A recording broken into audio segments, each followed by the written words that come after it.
And good Saturday morning, everyone. It's May the 6th, so I know a lot of y'all are probably sitting there with hangovers after last night, especially Cinco de Mayo being on a Friday. So I would definitely have been there, but as y'all know, in yesterday's show, I got a text. One of our dogs got sick, so I was up every hour taking the dog out. Yes, and it was during the thunder and lightning and the rain, so it was a fun night for me. But I know that there's a pop-up event going on, and I can't remember the location, but it is a Star Wars pop-up event. So if y'all are going to that, send us some pictures. We'd love to see some of that. But today we are here with Terissa Kelton, who works for, I want to say, Rehab Entertainment. That's right. And we talked a little bit before the show, and we're probably going to have some stories for y'all today. And actually, you started out in Austin, if I'm correct.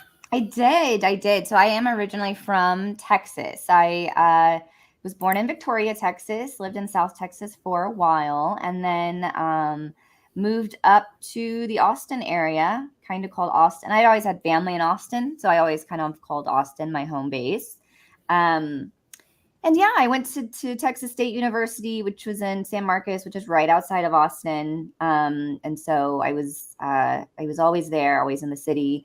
It's where I got my start in independent film. I linked up with a production company pretty early on in my college career, and was really interested. It came out of. I always like to tell this part because I know it's sometimes it's like, oh, I just jumped into this thing because it was an opportunity that was handed to me. But I was in the theater department at Texas State University, and I was not making any stage shows. I was not getting cast, and I was getting super bummed. And I was like, well, I'm getting this degree in acting, and I need to be acting at somewhere. And so I was doing some scene work in my classes, but I wanted to do more. So that is what took me to Austin originally, and in trying to find work. And so I linked up with a production company, and they didn't really need, for that movie, the first movie I did with them, they really didn't need any major, they had already cast their major roles, but they needed background actors. And so I was like, well, I'll show up. And so I was a background actor in a few different scenes. And then the vibe of the set was very, very scrappy indie. And basically, if you could show up to help, even if you weren't in front of the camera, they were wide open to it. They always needed help on set. So I just kind of kept showing up. I think at some point they were like, this girl's not going to go away. Like, we should bring her in more.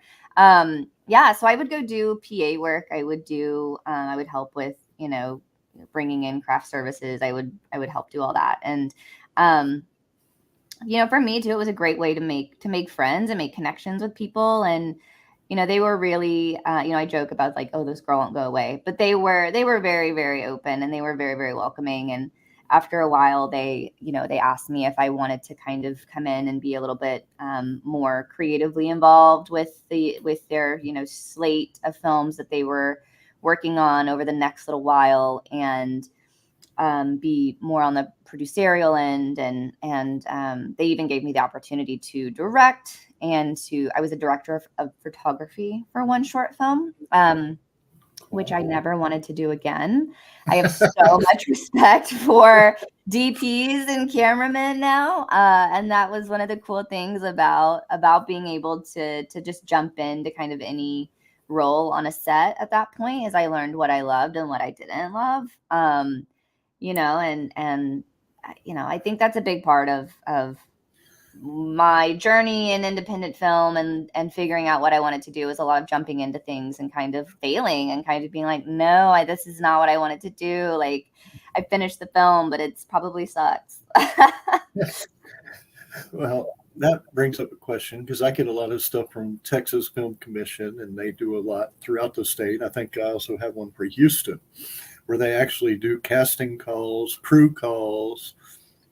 And I think the one in Houston, the first Thursday of each month, they show an indie film. Nice. Yeah. So would you suggest getting into groups like that if you want to pursue something?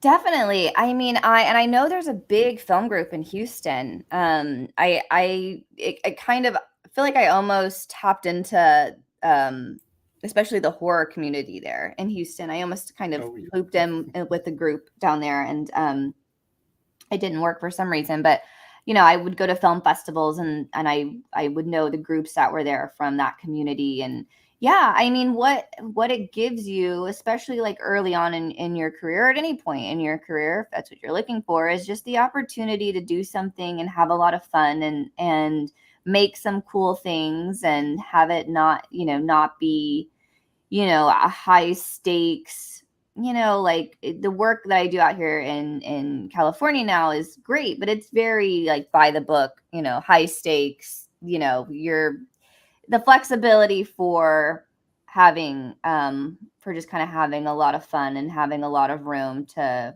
explore things is not as much as it was when you're doing independent film, when you're making things you love with people that you love, people that are your friends. It's a great way to build community. It's a great way to have an outlet. I highly suggest it, because it was, like I said, it was a lot of fun back in those days. And I feel very, very, very lucky to have had that in my career. Now, with all that being said, you started out as an actor and now you're a producer. What is that line of where you decide which way you want to go? Well, let me tell you, Greg, that line is always moving. So when I came to Los Angeles, I moved into Los Angeles in 2015. I had a movie that I made in Texas, that I made in Austin, go to the Austin Film Festival, and our year was 2013. And after that, I was, I had been producing. I'd also acted in that film. But I was really feeling just the urge to find something different. It was just sort of this pull to like, oh, what's the next kind of big thing that I'm going to do? And so I moved to Los Angeles thinking like, okay, I'm going to go like deep into the acting thing and into producing. I'm going to do it at the exact same time. So I got to LA. I got an agent, and I started kind of doing the acting thing. Absolutely hated it.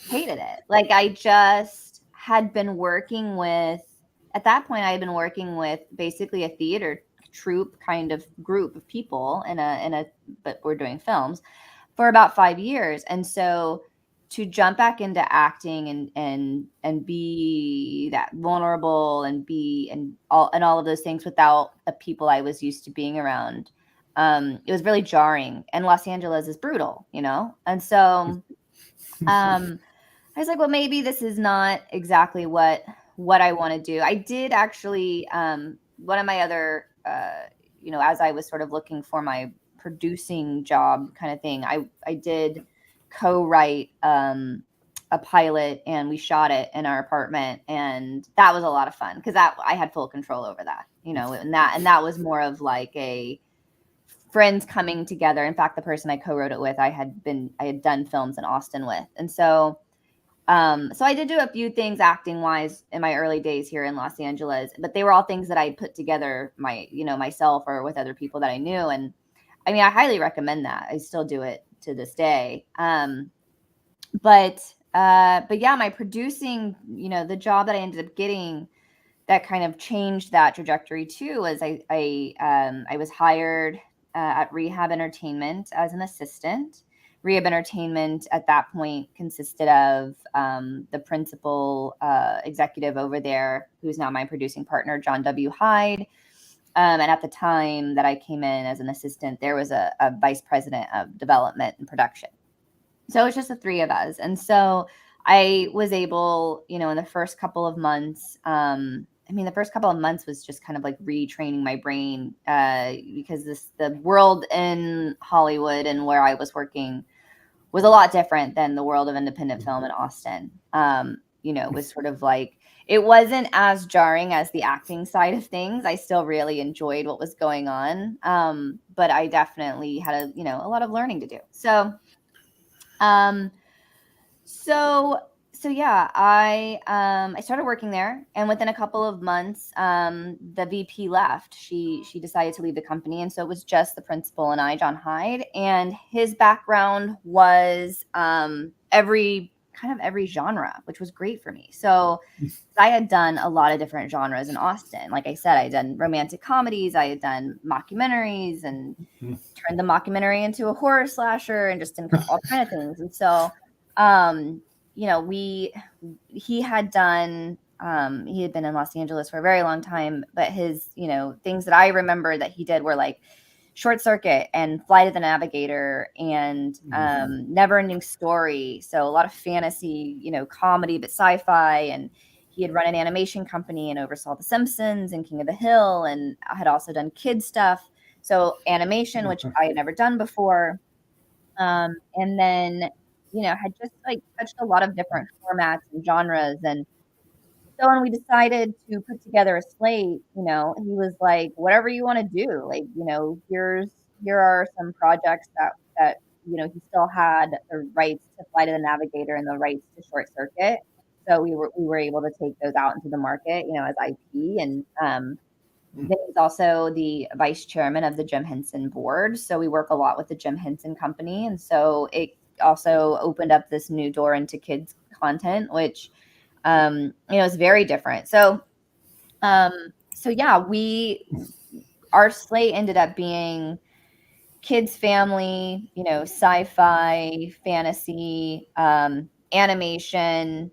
I have a project that I brought in, I guess a few years ago now. Time is flying. A few years ago, a short story, an open, a public domain short story that's horror. I like genre. I like anything with even just a touch of genre. Helps me get through a movie. So all different kinds of, I got to do all kinds of different kinds of things, and continue to do all the different kinds of things. And actually it was funny because my first project working at Rehab Entertainment that got greenlit by a major distributor, which was Apple, was animated. And so, I'm sitting in like, first of all, it's 2020, March of 2020. I think is when we got greenlit for Harriet the Spy, and which was so crazy. And no one knew what was going to happen. But because it was animation, we were able to continue production without missing a beat. All of our animators and everyone, all of our actors, we were able to do their voiceovers out of their closet. And, the animators were able to just like plug back in at home, and we were actually never off schedule or off budget, which was great. But I was coming in, not knowing a lot about animation because I hadn't done it before. And so, I felt like I was in great hands. John obviously was, sitting at the helm with me, sort of overseeing everything. And we had a producer named Sydney Clifton, who was a fantastic animation producer. The Jim Henson Company as partners, Apple as partners. So, but that experience was really, really cool. And Harriet the Spy, the last 10 episodes just came out yesterday, actually, on Cinco de Mayo. And, so it's kind of been a bittersweet week because I just am remembering like, wow, I remember when that show got greenlit and I had no idea, like the production of it. Development was cool of that property, and I felt like having helped develop Flight of the Navigator and Short Circuit. I do a lot of adaptations, which is different than I did when I was in Austin, because we were working on a lot of original stuff. But a lot of the content that I do out here is adaptations, whether that be books, movies, public domain stuff. But the development of Harriet was really cool, as it always is with adaptation. It's also kind of scary because people are a little like, they hear about an adaptation, they hear about a remake, they hear about a reboot, and they're like, whoa, what are you doing? Don't touch it. Why are you touching it? So Harriet was cool because it was, and with social media now too, it was great because a lot of what I do now, when we have anything come in that's an adaptation, I'm like, well, what does the fan base love? Like, why don't they want us to touch it? Like, what is it about that makes it, very, very special? So for Harriet, that was going back into the book and kind of seeing what people loved about the original book, right? What we found out, what you can easily find online now, is inspired writers, because she's a writer. She's an 11-year-old girl who loves to write. She's also has no filter. She writes exactly what she thinks, which isn't always pretty or appropriate, which is why the book was banned, back in 1964 when it came out. But and that was another thing. One of the things that we looked at when we were doing the adaptation was, what hasn't been done before with other remakes of this book, because it had been, I remember the Nickelodeon with Michelle Trachtenberg. I loved that movie, and I was kind of like, how do I touch this? Like, knowing that is such a iconic movie in my life, how do I touch something that's it's kind of a weird feeling. But it had never been done in animation before, and it had never been done back in 1964 New York City before. And so, that was kind of part of our decision of, let's take it all the way back. Like, let's take it all the way back to the writer, Louise Fitzhugh, really what she intended this to be, and try to put a more modern twist, a modern spin on it, which we did by bringing in, writers who are, working on kids shows in today's market, and putting a lot of really cool music in it that sounds kind of nostalgic, but also really modern. It reminds me a little bit of Hey Arnold, if anyone loved Hey Arnold when they were growing up, or as an adult, because I still watch it as an adult.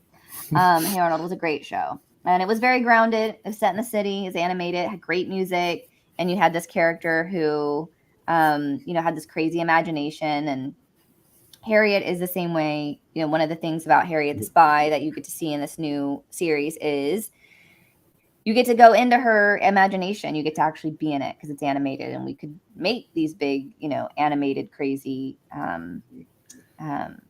sequences and not have to be completely grounded, which, again, because I love genre so much, and I really liked being able to do that, because she, we've got, at one point she's in a spaceship with cats flying through the universe. That's not in the book, but we were like, that we're doing that. That makes sense for this character in this scene. We got to play a lot, which, I said earlier, in this, in sort of the Hollywood industry, you don't get to play. There are places you get to play. There are places that you get to stretch a little bit.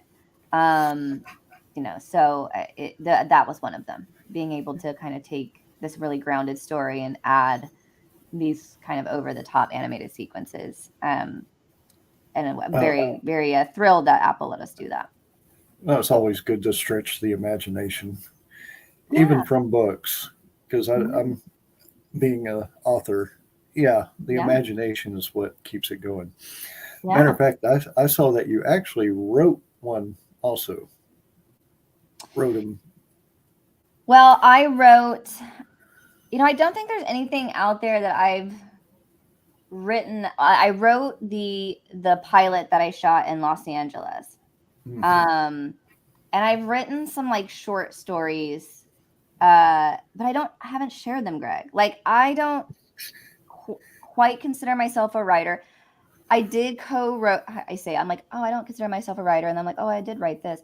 I co-wrote a series called Pride the Series, the second season of Pride the Series, which is set in New York. I did co-write that with the creator, Darrell Anthony, one of my very best friends, who also wrote one of the first horror films that I was in college before I even went to Austin. I did. You're right. I did write. I take everything I said back about not writing.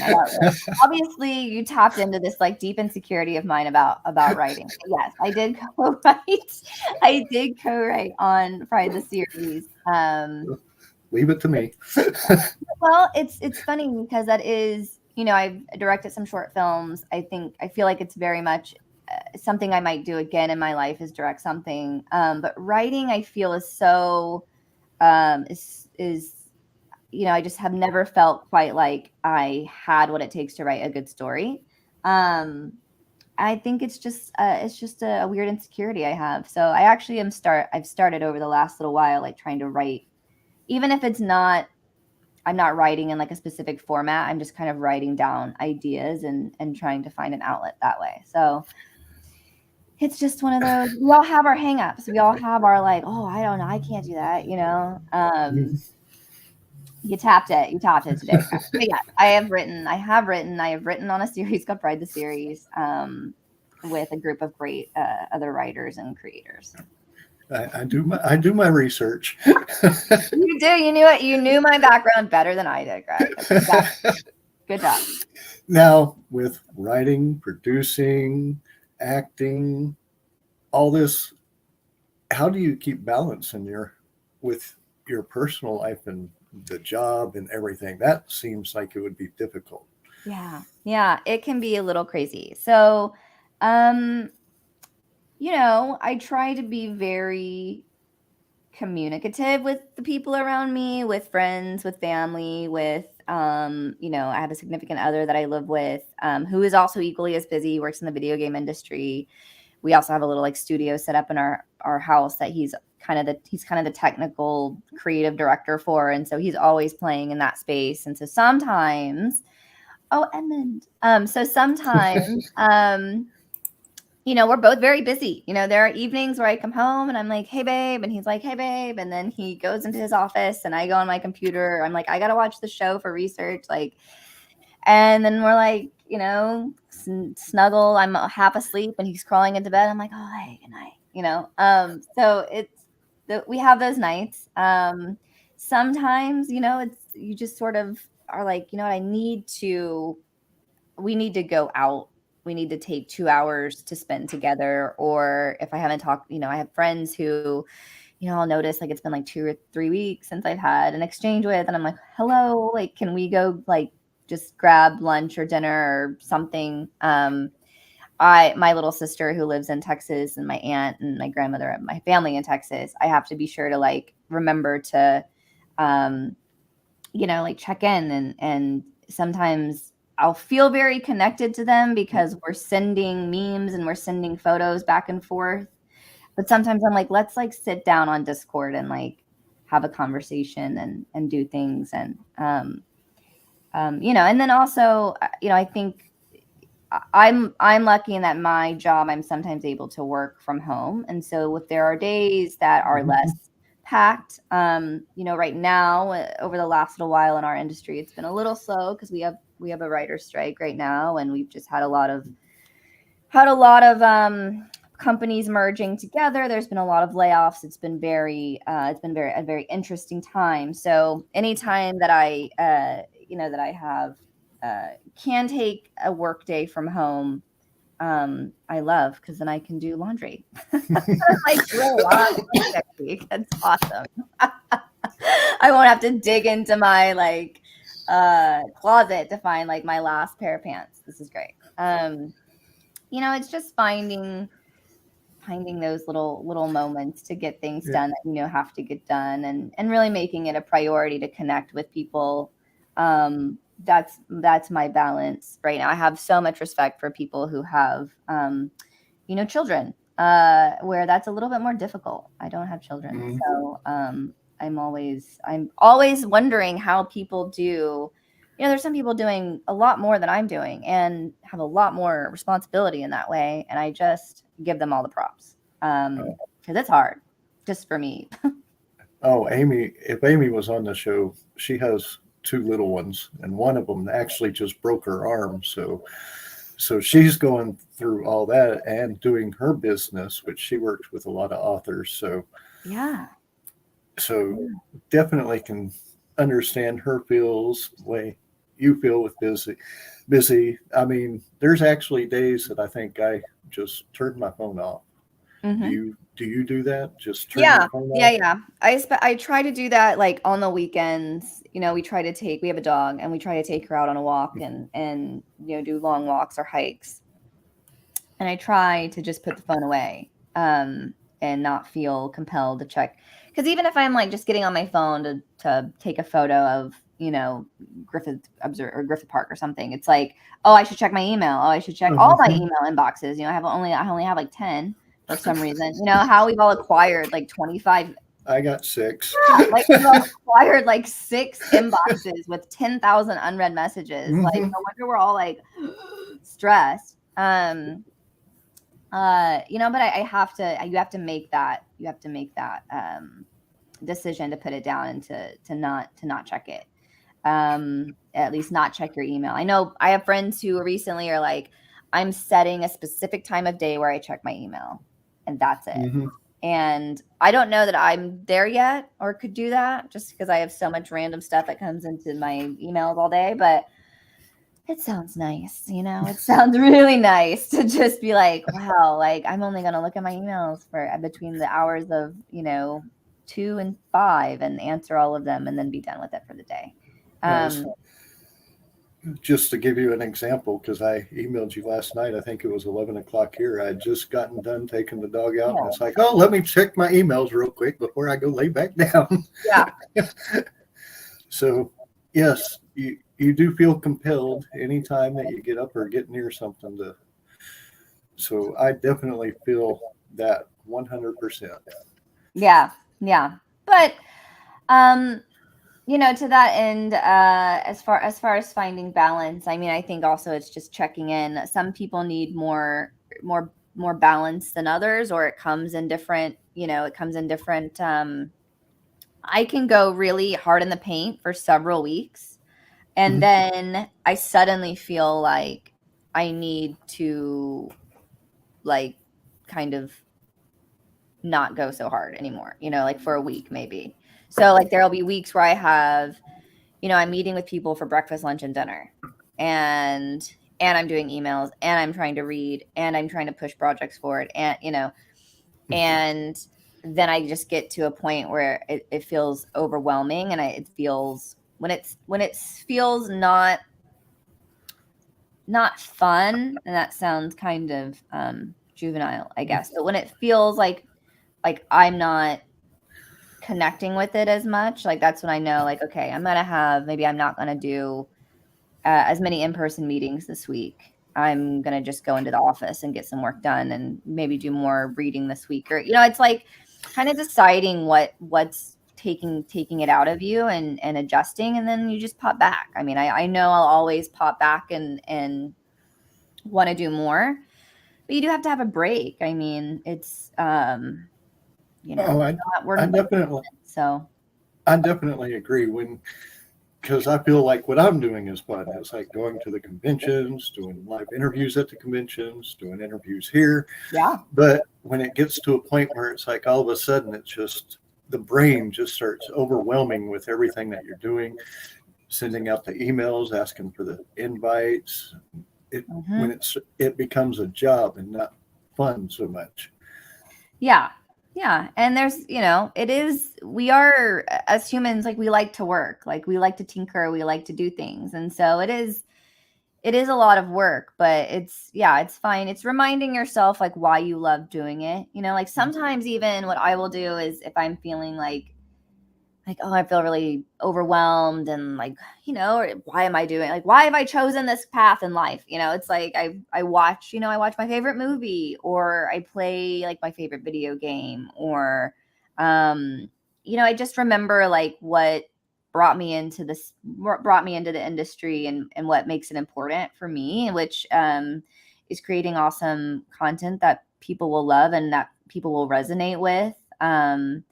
I don't think I mentioned this in the beginning, but I was homeschooled as a kid. So I grew up on movies, and I grew up on video games, and I grew up on content. So, that I give all of those creators and anybody who is, anywhere near any of those games and television shows, like all the credit for my social and, social interactions, because that's what I had, for a big part of my childhood, other than adults. I was one of those kids. I was great with adults, and then when it came to my own peer group, I was like, "Oh, what are you?" Like, I was that way. yeah. So, video games, content, that all helped me through a lot. Gave me a lot of different. It just gave me experiences that I wasn't, I mean, some of them, I was getting the most wild experiences, right? Because I was watching horror and sci-fi, probably too young. And then seeing all the real human relationships that we're building from that. And that's really what helped me kind of become the quirky little weirdo I am today, Greg. I was going to say, I know I mentioned this on the show before, but I watched Poltergeist when I was like 8 or 9 years old. So, yeah, there was times when you grew up a little bit faster than expected by watching some of those movies. Yeah. Yeah. I remember watching a really, really ridiculous sci-fi movie. And it was about ants. It was just giant ants eating people. And it was ridiculous. Like, I just remember, like, why am I, like, this is so scary. And I mean, I think about it to this day. Like, I'm telling you about it because I'm like, I just remember these giant ants crawling over people, eating them. I was terrified. Why did I watch that? I don't know. I don't even remember what the human element was in that movie. I just remember these horrifying ants. I learned nothing about humans from that movie. I just was like, oh my God, what if these ants got out of control and ate us? You never know nowadays. You just don't. Well, now, I'll know. I know to be prepared, Kind of like Alfred Hitchcock and the Birds. Yeah. You gotta be in the know. You gotta be prepared for these things. Be alert. Yeah, be alert. They start acting weird, like, take cover. Now, one thing, because you talked about being homeschooled, and we talked a little bit about this before the show, with personal trauma. And how do you think the personal trauma in your life would accelerated you into what you did? Yeah, I mean, I think it did.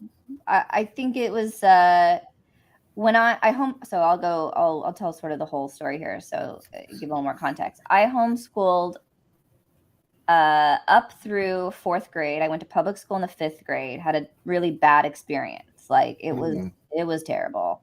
I was at that point 1 year above my grade that I should have been in. So when I was in 5th grade, I should have been in 4th grade. So you got like an 8-9-year-old in with 10-11-year-olds. Very and someone who's not been in school. I had no like social skills for that peer group. So it was rough. And then, so I was like, I want out. I don't want to do this. And then when I was a sophomore in high school, you start getting into my grandmother was my teacher, and she was having to teach me physics. She was looking to have to teach me physics and calculus and all of these things. And she was like, I don't know if it's right that I should teach you these things. Like, I think maybe people who actually are teachers, educators in this space should be teaching you this. And so I was like, okay, well, we'll try this again. We'll go back. So I was a 14-year-old junior, and I went back into high school, and it was a lot better than being in the 5th grade as a brand new homeschooled kid. I had a lot of people who I think were sort of just immediately went into like she's our little sister mode on me, which was great. So I kind of had this really weird friend group of just like a ragtag team of people from every different group. I sat at a table with people who were like in band, in theater, listened to like crazy, like just were sitting at the table all day doing this with their head, but they were like really cool. Just metalheads, kids who were like in detention all the time were at the table, like just a really eclectic group. And from there I got into theater. And I had no musical abilities. So I was like, well, I can't do that. So I got into speech and I got into theater. And so I liked speech and theater because I could kind of go into a different part of myself. With acting, you can go into a different character. It's not you. You create a new story. It was also a cool way for me to feel like I was, kind of connecting with some experiences other than what I knew. And I liked that. And then speech I liked because it was gathering data and, crafting a very specific format, and doing that. And I did really well in speech in particular in high school. Theater, I did fine too. And I actually, of course, I always like the thing that I'm not the best at. So as long as I'm feeling challenged, I'm feeling good. And I think that is part of like the sort of hurdle of being a homeschool kid, or like, I have had a lot of like personal struggle. Like I had my father passed when I was 20, when I was in the middle of college and I was about to do my first like indie movie. And it would have been really easy for me to just stop. But when things get really hard for me, sometimes I just go into this, like, I have to push through mode. And I think maybe I'm lucky that I kind of have that. I think, it's not easy for everyone, and depending on the context, it's definitely not easy. There are definitely days when I was going through some of those things where I didn't want to get out of bed, where you just sometimes have to be in the bed. Just take the day. But one of the last things my dad said to me, and that stuck with me, is just, don't be afraid to do what you want to do. Just do it. And I think coming from someone who was looking at the end of his life, that was a big deal for me, because I was realizing like this, you got to take the risks. You got to jump in with both feet. Things are going to be difficult. You have to try to push through, even if that means like, I don't want to do anything today, but I'm going to get up and I'm going to make my cup of coffee and I'm going to sit and look outside for 10 minutes, and then I'm going to go crawl back in bed. Whatever that means, like, it's just keeping momentum and keeping moving, while also processing whatever you got to process, because we are human. So you have to deal with stuff. I think I took a class with a acting teacher. And this goes back to something we were talking about way earlier in this conversation. Last year, I decided to get back into acting, and because I just felt like it was the right time, and I missed that part of myself. And I was taking this class with a teacher, and he was talking about dealing with trauma and on that kind of thing. And he was like, it's like bite-sized. You have to deal with it in these bite-sized moments. If you were to take the bite out of the whole traumatic event, you wouldn't be able to make it throughout the day. It's taking those bite-sized moments to process things. And so I for me, that resonated a lot, and that helped me. So yeah, I mean, it's tough. I think listening, one of the reasons I really like talking about it is because I think it's great when you hear about other people who are doing really awesome things, who are also going through really rough times, and you hear about how they deal with it, and you go, oh, okay, like, we're dealing very similar, we're all dealing with kind of the same baseline human things. And when you hear other people talk about it, it's helpful. For so long in our society, I think we just kind of put this, we omitted a lot of that from stories we were hearing about celebrities and writers and directors and stuff, and those pieces just got cut out, and it was like, no, they're fine, they're always fine, they're just always doing it, and they're great, and you're like, what, and now we're like, no, they're going through some shit, like everybody's human. Yeah. They got to realize everybody's human. Everybody has emotions. Yeah. And yeah. I think I guess they figure because you can act and you can hide away from it all, they get that into their head and no. Everybody has emotions. Everybody has these feelings. Yes, sometimes you do stuff to get away from it. I mean, Lord knows I hate the political scene, so I just get sick and tired of hearing it on both sides. I'm not saying just one side. I'm saying both sides. Yeah. It's just, yeah. It's pathetic. Yeah. But to go on the lighter side of things, I did see, and you actually mentioned about working with Jim Henson, the puppets and all that. What kind of experiences is that like? Let's go a little bit on the light side. I hate ending things on a darker side. No, let's go. Yeah. I mean, that's been a really, I mean, that to me has been a really wild experience because I grew up on Sesame Street. I grew up on like PBS and puppets and so when I went on my first interview for the assistant job at Rehab Entertainment, you walk on the lot. It's the oldest lot and one of the oldest lots in Hollywood. It's Charlie Chaplin's old lot. So there's a lot of history there. And it's, you walk up and there's like this giant statue of Kermit the Frog. And you're like, what? This is crazy. And then you walk and in the middle of the lot, there's this big dinosaur model, from the movie Dinosaurs, the neighbor from who I think I only saw his head in the show, but now I was like, oh my God, there's like a whole body here. Like, this is crazy. And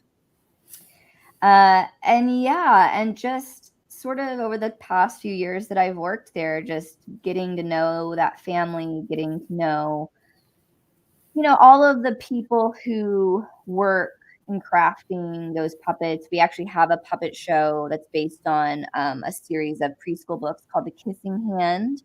And we had to build the puppets. And, so I helped design, oversaw designing and gave creative feedback on that. And then it's like at some point, you're looking at a 2D sketch or a drawing of something and you give it to the puppeteer and then you leave them for a few weeks and then they come back and they're like, how do you like this? And you're like, what? Like, this is crazy, it's really magical.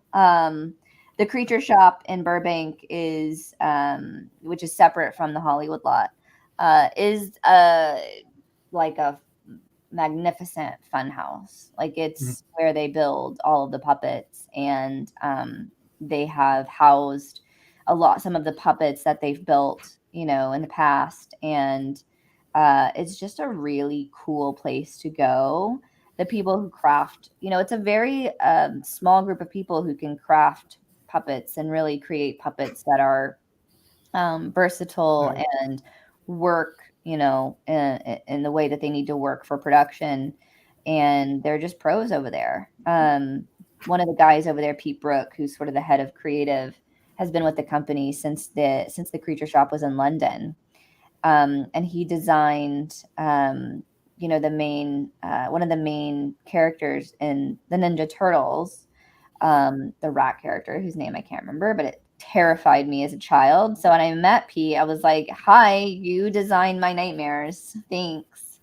But you also designed a lot of my love. So thanks also. But, it's that kind of thing where you're just like, there's so much housed in this little tiny company. And what's really cool too is, Jim was one of those people who would create and not all of them went, but he was always creating. And so there are just stories where they'll find a box in the archives and they'll open it and there'll be prototype puppets and, scripts or ideas written down, and his kids will take them and craft them into a show. And that's just, it's kind of incredible, to ideas that are 30 to or 40 to 60 years old that are just in a box that get pulled out and get put on, brushed up and modernized and get put up on the air. It's just a really cool, unique place to work, and to hear about all those stories.